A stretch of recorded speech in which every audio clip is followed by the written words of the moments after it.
அல்லேலூயா. இன்று அதிகாலையில் நாம் பரிசுத்தரின் வார்த்தையை நாம் தியானிக்க இருக்கிறோம். இந்த நாளிலே கூட சங்கீதங்களின் புத்தகம் 33வது சங்கீதம் 12வது வசனம். கர்த்தரை தங்களுக்கு தெய்வமாக கொண்ட ஜாதியும் அவர் தமக்கு சுதந்திரமாக தெரிந்து கொண்ட ஜனமும் பாக்கியம் உள்ளது. ஆம் தேவ ஜனமே, கர்த்தரை தங்களுக்கு தெய்வமாக கொண்ட ஜனங்களும் அவரால் தெரிந்து கொள்ளப்பட்ட ஜனங்களும் பாக்கியவான்கள் என்று சொல்லப்படும். நாம் தேவனால் தெரிந்தெடுக்கப்பட்ட அவருடைய சுதந்திரமாய் இருக்கிறோம். கர்த்தரே நம்மை தெரிந்து கொண்டிருக்கிறார். நாம் தேவனால் தெரிந்து கொள்ளப்பட்டவர்களாய் நாம் இருக்கிறோம். நாம் தேவனையே தெரிந்து கொண்ட ஒரு ஜாதியாய் இருக்கிறபடினாலே பாக்கியம் பெற்றவர்களாய் இருக்கிறோம்.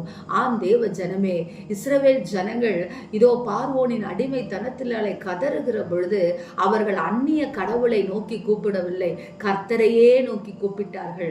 ஆம், அன்னாள் இதோ தனக்கு குழந்தை இல்லையே என்று சொல்லி மனமடிவாகி தேவாலயத்திலே கதறுகிற பொழுது அவள் வேறொன்றையும் நினைத்து கூப்பிடவில்லை, தேவனையே நோக்கி கதறினாள்.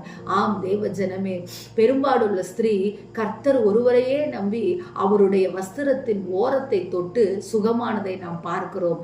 ஆம், இவர்களெல்லாம் தேவனை தெரிந்து கொண்டு ஜாதியாய் இருக்கிறார்கள்.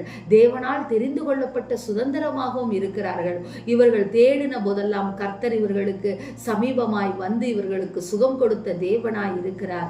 பாருங்கள், ரூத் உன்னுடைய தேவன் என்னுடைய தேவன் என்று சொல்லி நகோமியுடைய தேவனை ஏற்றுக்கொண்டார். ஆனால் பாருங்கள், நகோமியுடைய தேவனாகிய கர்த்தர் ரூத்தை கைவிடவே இல்லை. சந்ததி இல்லாதிருந்த அவளுடைய வாழ்க்கையிலே சந்ததி உண்டானதை நாம் பார்க்கிறோம். ஆம் தேவ ஜனமே, கர்த்தரை தெய்வமாக கொண்ட ஜனம் பாக்கியம் உள்ளது என்பதை நீங்கள் ஒரு நாளும் மறக்க. யாரும் உங்கள் தலை மீது கை வைத்து நீங்கள் பாக்கியம் உள்ளவர்கள், பாக்கியமுள்ள ஜாதி என்று சொல்லி உங்களை ஆசீர்வதிக்க வேண்டாம்.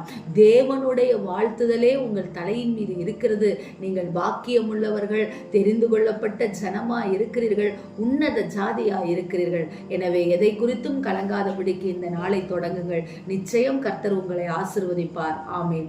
எங்களை நேசிக்கிறீர்கள் நல்ல தகப்பனே, இந்த நாளிலே நாங்கள் கேட்ட வார்த்தையின் பிரகாரமாக உம்மை தெய்வமாக கொண்டிருக்கிற நாங்கள் பாக்கியம் உள்ளவர்கள் என்று சொல்லி ராஜா சந்தோஷப்பட்டு இந்த நாளை தொடங்குகிறோம். அப்பா, ஏன் எங்களுக்கு நீர் செவி கொடுக்கவில்லை என்று சொல்லி முறுமுறுக்காதபடிக்கு நீர் எங்களை தெரிந்து கொண்டதே பெரிய பாக்கியம் என்று சொல்லி அப்பா நினைத்து இந்த நாளை தொடங்குகிறோம். நல்ல பிதாவே, ஆமேன். Praise the Lord. ஹல்லேலூயா.